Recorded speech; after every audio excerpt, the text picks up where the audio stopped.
ሰላም ጤና ይስጥልን የተከበራችሁና የተወደዳችሁ አድማጭ ተመልካቾች በያላችሁበት ሰላማችሁ ይበዛ ይሁን። እንደምን አድራችኋል?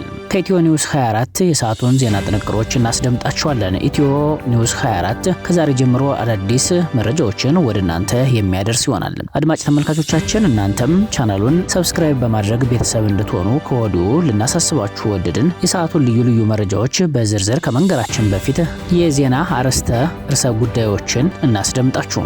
በአማራ ክልል እንደቀጠለ ባለው ውጊያ በርካታ ሰብአዊና ቁሳዊ ኪሳራ እየደረሰ ሲሆን ወደ ቀጠናው የሚገባው የ4 ኪሎ ባለዙፋን ወንበር ጠባቂ ሰራዊትም እያደረሰ ያለው ጥፋት ተባብሶ ቀጥሏል ተባለም። በክልሉ የፋኖ ኃይሎች በሚወስዱት አጸፋዊ ምላሽ ሰራዊቱ ከጥፋት መንገዱ እየተገታ ቢሆንም በንጹሃኑ ላይ የሚፈጽመው አጸያፊ ድርጊት ግን ሰቆቃን ደቅኗል። በህዝብ ድጋፍ ውስጥ ያሉት የፋኖ ኃይሎች አሁንም ቀጠናዎችን ነጻ ለማውጣት ከባባድ ውጊያዎችን እየፈጸሙ በድል እየተወጡ መሆናቸው ተገልጿል። ከሰሞኑ ተባብሶ በቀጠለው በዚህ ውጊያ የአማራ ፋኖ ብሔራዊ ንቅናቄ ሜጀር ጀነራል ውባንታ ባተ አንደኛ ኮር አካል የሆኑት የሜጀር ጀነራል ውባንታ ባተ ተወርዋሪ ክፍለ ጦርና ነበልባሉ 23ኛ ክፍለ ጦር በጋራ በሰሩት ኦፕሬሽን በርካታ ድሎችን ተቀዳጅተዋል። በተመሳሳይ በጎንደር ቋራ ወረዳ ቁጥር 2 ላይ ያጋዙ ጥምር ኃይል ከፍተኛ ኪሳራን አስተናግዷል ሲባል ወደ ቀጠናው በአራት አቅጣጫ የዘመተው ጦር የገባበት መውጫ ጠፍቶታል።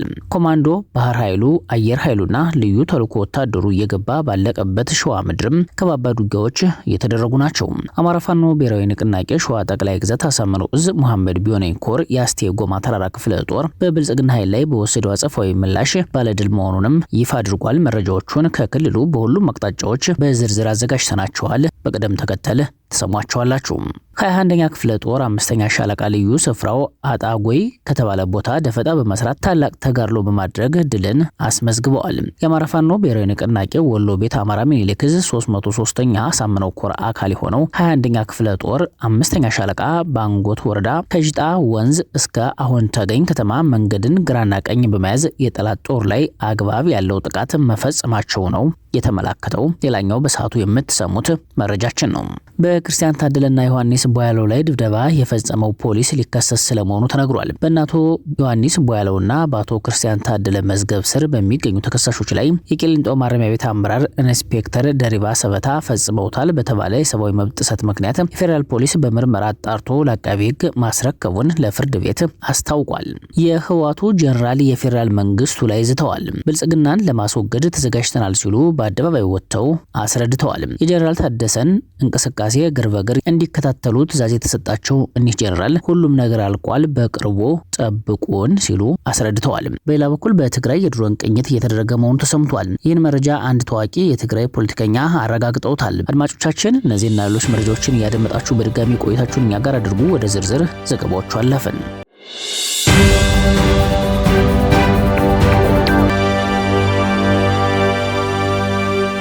የአማራ ፋኖ ብሔራዊ ንቅናቄ ሜጀር ጀነራል ውባንታ ባተ አንደኛ ኮር አካል የሆኑት የሜጀር ጀነራል ውባንታ ባተ ተወርዋሪ ክፍለ ጦርና ነበልባሉ 23ኛ ክፍለ ጦር በጋራ በሰሩት ኦፕሬሽን በርካታ ድሎችን ተቀዳጅተዋል።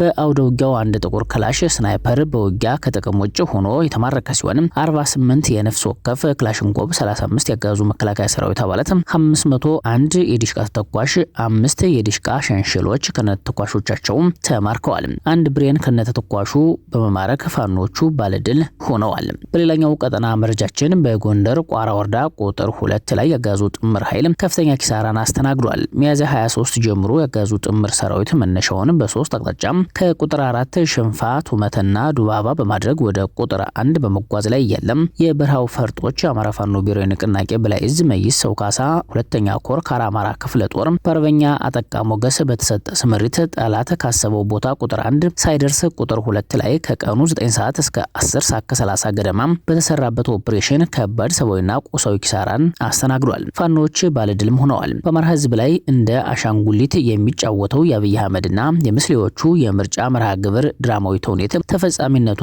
የህልም እንጀራ ሆኖበት ምንም ማድረግ ሳይችል ከፍተኛ ሞትና ቁስለኛውን እየጣለ ሀዘንተኛ ሆኖ ሁሉም ወደ መጣበት ሊመለስ ችሏል ሲል የካራማራ ክፍለ ጦር የህዝብ ግንኙነት ኃላፊ አርበኛ ቴዎድሮስ ይግዛው አስረድቷል። በጥቅሉ ቀጠናው ላይ ያገዛዙ አሸርጋጅ ሰራዊትና የብልጽግና መንገድ መሪዎች ግራ የተጋባ ህልም ላይ ሆነዋል ተብለዋል። በየጊዜው በሚደርስባቸው ሽንፈት ሰራዊቱም በሚያዋጣው መንገድ ከአሃዱ እየወጣ እየኮበለለ ለፋኖ ትጥቁን እያስረከበ በሰላም ወደ ቤተሰቡ የሚሄደውና መሰል የስርዓቱ መቃወስ በአጉል ምኞት ያገዛዙን እድሜ ለማራዘም የሚጣጣረው የሰራዊቱ ከፍተኛ አመራሮችና የአብይ አህመድ ተላላኪዎች ላይ ከፍተኛ የራስ ምታት እንደሆነባቸው ተገልጿል። በሸዋ ምድርም ተባብሶ በቀጠለው አውደ ውጊያ አማራ ፋኖ ብሔራዊ ንቅናቄ ሸዋ ጠቅላይ ግዛት አሳምነው ዕዝ መሐመድ ቢሆነኝ ኮር የአስቴ ጎማ ተራራ ክፍለ ጦር በብልጽግና ኃይል ላይ በወሰደው አጸፋዊ ምላሽ ባለድል ሆኗል። አማራ ፋኖ ብሔራዊ ንቅናቄ ሸዋ ጠቅላይ ግዛት አሳምነው ዕዝ መሐመድ ቢሆነኝ ኮር አስቴ ጎማ ተራራ ክፍለ ጦር በይፋት አውራጃ አንጾኪያ፣ ገምዛ፣ ግሼ ራቤልና በዳዋ ጨፌ ወረዳዎች ጠላትን ለበርካታ ሳምንታት ቁም ሰቅሎን ሲያሳዩት ቆይተው ድልን አረጋግጠዋል። ያጋዙ ኃይል በአንጾኪያ ገምዛ አገረ ማርያም ከጧቱ 12 ሰዓት በአራት ቦታ የተጀመረው አውደ ውጊያ ቀኑን ሙሉ ቀጥሎ 9 ጊዜ የማጥቃት ሙከራ ቢደረግበትም ከ3 ሻለቃዎች የተውጣጡት ክንደ ብርቱዎቹ ሰራዊቱና አመራሩ በሞርተርና በአርቢጂ በታገዘ መካናይዝድ አውደ ውጊያ በማድረግ በጠላት ላይ ከባድ በትር አሳርፈው አስከሬና ቁስለኛውን ከነመሳሪያው ጥሎ እንዲሸሽ አድርገውታል። በኮሬ የጎደል ቀበሌ ሻደብስና እሁድ ገበያ የተባሉ ቦታዎች የገባውን የጠላት ኃይል ከሁለት ሻለቃ የተውጣጡ ሻምበሎች በጋራ በመቀናጀት በመመከት ብዙ ኪሳራ አድርሰውበታል የተባሉት የፋኖን ውጊያ መቋቋም ያቃተው የጠላት ኃይል ተጨማሪ ሰራዊት ከግሽ ራቤል ከሾጌና ሸበቶ ቀበሌ 3 መኪና መከላከያ ቢያስገባም የአስቴ ጎማ ተራራ ክፍለ ጦር አናብስቶች የገባውን ኃይል እንዳይወጣ አድርገው ሲመቱት 12 ያጋዙ ኃይል አባላቶች ሲሞቱ ከ16 በላይ ከባድ ቁስለኛ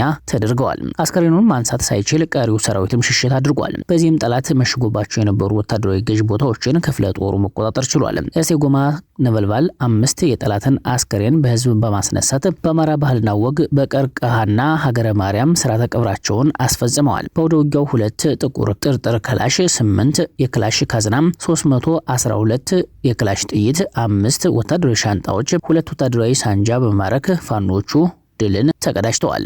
በዚሁ በአማራ ክልል አውደ ውጊያ መረጃችን ስንቆይ 21ኛ ክፍለ ጦር 5ኛ ሻለቃ ልዩ ስፍራው አጣጎይ ከተባለ ቦታ ደፈጣ በመስራት ታላቅ ተጋድሎ በማድረግ ድልን አስመዝግበዋል። የአማራ ፋኖ ብሔራዊ ንቅናቄ ወሎ ቤተ አማራ ሚኒሊክ ዕዝ 303ኛ ሳምነው ኮር አካል የሆነው 21ኛ ክፍለ ጦር 5ኛ ሻለቃ ባንጎት ወረዳ ከጅጣ ወንዝ እስከ አሁን ተገኝ ከተማ መንገድን ግራና ቀኝ የጠላት ጦር በመወጠር ሚያዝያ 24 2018 ዓ.ም ህዝብን ግዴታ ተመዝግባችሁ የምርጫ ካርድ አውጡ በማለት ገበያ የሚሄደውን ሰላማዊ ነዋሪና የግብረ ሰናይ ድርጅት እርዳታ ሊያደርግላቸው ጥሪ የተደረገላቸውን የ012 ቀበሌ ነዋሪዎችን ሲያሰቃይ ስለመዋሉ ተገልጿል። ህዝብን ሲያንገላታ የዋለውን የብልጽግና ሰራዊት የ21ኛ ክፍለ ጦር 5ኛ ሻለቃ ፋኖች ልዩ ስፍራው አጣጎይ በተባለ ቦታ ደፈጣ በመስራት ከፍተኛ ውጊያ በማድረግ 6 የሰራዊት ጠባቂ ወታደሮች የሞቱ ሲሆን 7 የሞኑት ቆስለዋል። ቁስለኞቹ በአምቡላንስ ተጭነው ወደ ሕክምና የተወሰዱም ሲሆን ወጥሮ የነበረው ሰራዊት እግሬ አውጪኝ በማለት ወደ አሁን ተገኝ ከተማ ተመልሷል። በፋኖ ኃይል በኩል ምንም አይነት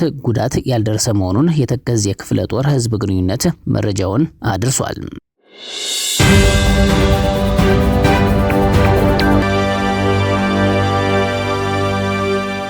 በመረጃዎቻችን ስንቀጥል በክርስቲያን ታደለና ዮሐንስ ቦያለው ላይ ድብደባ የፈጸመው ፖሊስ ሊከሰስ ስለመሆኑ ተገልጿል። በእነ አቶ ዮሐንስ ቦያለውና በአቶ ክርስቲያን ታደለ መዝገብ ስር በሚገኙ ተከሳሾች ላይ የቂሊንጦ ማረሚያ ቤት አመራር ኢንስፔክተር ደሪባ ሰበታም ፈጽመውታል በተባለ የሰብአዊ መብት ጥሰት ምክንያት የፌዴራል ፖሊስ በምርመራ አጣርቶ ለአቃቢ ህግ ማስረከቡን ለፍርድ ቤት አሳውቋል። የማረሚያ ቤቱ ጥበቃና የደህንነት ኃላፊ ኢንስፔክተር ደሪባ ሰበታ በሽብር ወንጀል ተጠርጥረው በማረሚያ ቤት የሚገኙትን ተከሳሾችን ደብድበዋል፣ ጠያቂ ቤተሰቦቻቸውን አዋርደዋል፣ የአማራን ህዝብን በጅምላ ተሳድበዋል ሲሉ የህሊናና የፖለቲካ እስረኞች ለፍርድ ቤት ማመልከታቸውን ተከትሎ ምርመራ መጀመሩን ምንጮች ተናግረዋል። ሚያዝያ 22 2018 ዓ.ም በዋለው ችሎትም ፍርድ ቤቱ ኢንስፔክተር ደሪባ ፈጽመውታል የተባለውን የወንጀል ፍሬ ነገር በተመለከተ የፌዴራል ፖሊስን የደረሰበትን ሂደት ጠይቋል። የፌዴራል ፖሊስም ከረጅም ጊዜ መጓተት በኋላ ጉዳዩን አጣርቶ ክስ እንዲመሰረት መዝገቡን ለአቃቢ ህግ መላኩን ለፍርድ ቤቱ አረጋግጧል። አቃቢ ህግም ከፖሊስ የቀረበለትን የምርመራ መዝገብ መሰረት አድርጎ በኢንስፔክተር ደሪባ ሰበታ ላይ በቅርቡ ክስ ይመሰርታል ተብሎ እንደሚጠበቅ ነው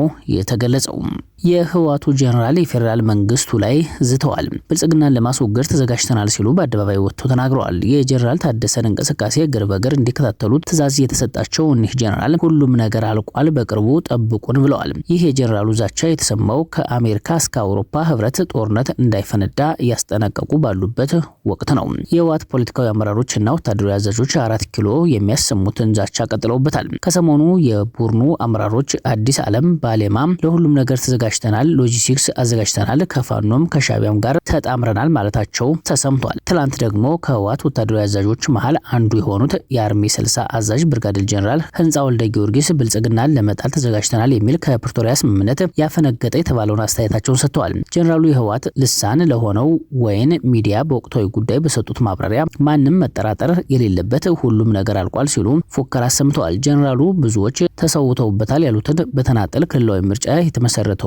የህወሓት መንግስት መመለስ የህልውና ጉዳይ ነው ብለዋል። የሁለት ዓመቱን ደም አፋሳሽ ጦርነት መሬት ለማስመለስ ሳይሆን 2.8 ሚሊዮን ህዝብ የመረጠውን መንግስት ለማስመለስ ነው ያሉት ጀነራሉ በጦርነቱ 1 ሚሊዮን ገደማ ሰው ሞቷል የሚባለውን አስተባብለው 1 ሚሊዮን ሰው ሞቷል የሚለውን ተውት፣ የተገደሉት በሺዎች የሚቆጠሩ ናቸው ሲሉ ተደምጠዋል። ጀነራሉ መስዋዕትነት ከፍለንበታል ያሉትን ህወሓት መራሹን መንግስት ለመመለስ ሙሉ ዝግጅት አለን ብለዋል። ዳግም ጦርነት ይቀሰቀሳል ተብሎ ከፍተኛ ስጋት ስለፈጠረው ውጥረት ማብራሪያ የሰጡት ጀነራሉ ድጋሚ ከተዋጋን የነበረውን መንግስት ለመመለስ ነው ሲሉም ተሰምተዋል። የፕሪቶሪያው ስምምነት ከዚህ በኋላ ዋጋ እንደሌለው የገለጹ ሲሆን ከዚህ በኋላ ወደ ኋላ የሚመለሰን ኃይል የለም ሲሉም ተናግረዋል። የፌዴራል መንግስት በስምምነት ትግራይን ከፋፍሏል በማለት የከሰሱ ሲሆን እንደ ጌታቸው ረዳ ያሉ ግለሰቦችም እንደ ጠላት እንታገላቸዋለን ብለዋል። ጀነራሉ ትግራይ ከርተዋል ያለቻቸውን ኃይሎች ከፌዴራል መንግስት ጎን ተሰልፈው የህወሓት አመራሮችን ለማጥቃት እየተዘጋጁ ነው በማለት ከሰዋል። በዚህም የህወሓት አመራሮች የጥቃት ኢላማ በመሆናቸው በነጻነት መንቀሳቀስ እንዳይችሉ መሆኑን የጠቆሙ ሲሆን በነ ደብረ ጽዮን በኩል ከወዲሁ ድብብቆሽ መጀመሩን ጠቁመዋል። ከባለፈው ጦርነት ተምረናል ያሉት ጀነራሉ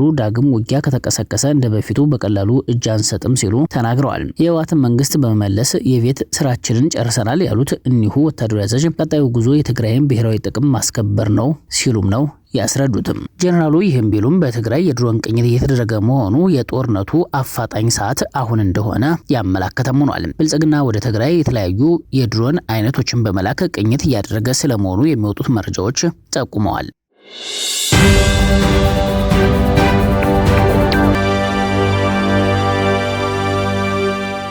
ኢህአፓ ሊያካሂደው የነበረውን ሰላማዊ ሰልፍ ማራዘሙን ይፋ አድርጓል። የኢትዮጵያ ህዝቦች አብዮታዊ ፓርቲ ኢህአፓ ሚያዝያ 30 2018 ዓ.ም ጠርቶት የነበረውን ሰላማዊ ሰልፍ ላልተወሰነ ጊዜ ማራዘሙን ተቀዳሚ ፕሬዝዳንቱ መጋቢ ብሉይ አብርሃም ሃይማኖት ገልጸዋል። ሰልፉን ኢህአፓ አባል በሆነበት በትብብር ለኢትዮጵያ አንድነት ደረጃ ለማሳደግ መወሰኑን ፓርቲው የገለጸ ሲሆን ሰላማዊ ሰልፉ መቼ እንደሚደረግ በቅርብ ቀን ይፋ እንደሚያደርግ አስታውቋል። በኢትዮጵያ ህዝቦች አብዮታዊ ፓርቲ ኢህአፓ ሚያዝያ 30 2018 ዓ.ም ታስቦ የነበረው ሰላማዊ ሰልፍ ከትብብሩ አባላት ጋር በመነጋገር ያደረገው ቢሆንም አንዳንድ አካላት ለመከፋፈል ሲጠቀሙበት ነበርም ብለዋል። ትብብሩ በተናጠል እየሄደ ነው፣ ትብብሩ ፈርሷል፣ የፓርቲው ውጤታማነት አደጋ ላይ ነው በሚል በማህበራዊ ሚዲያ ዘመቻና የአባላት መከፋፈል ለመፍጠር ተሞክሯል ያሉት መጋቢ ብሉይ አብርሃም ልምድ ባላቸው ፖለቲከኞች መፍትሄ አግኝቷል በማለት ገልጸዋል። አክለውም በመሆኑም አሁን ላይ የበለጠ እንዲጠናከር ስለፈለግን የተጠናከረ ሰላማዊ ሰልፍ ለማድረግ ሰልፉን በቅንጅት ደረጃ ከፍ ለማድረግ ወስነናል ብለዋል። ቅንጅቱ ሰልፉን አንድ ጊዜ ብቻ የሚደረግ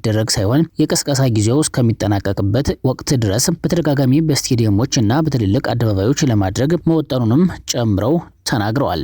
የተከበራችሁና የተወደዳችሁ አድማጭ ተመልካቾቻችን ለሰዓቱ የዘጋጁት መረጃዎች ያደመጣችኋቸውን ይመስሉ ነበር። አብራችሁን ስለቆያችሁ ላቅ ያለ ምስጋና አለን። በያላችሁበት ሰናይ ጊዜ ይሁንላችሁ። ጤና ይስጥልን።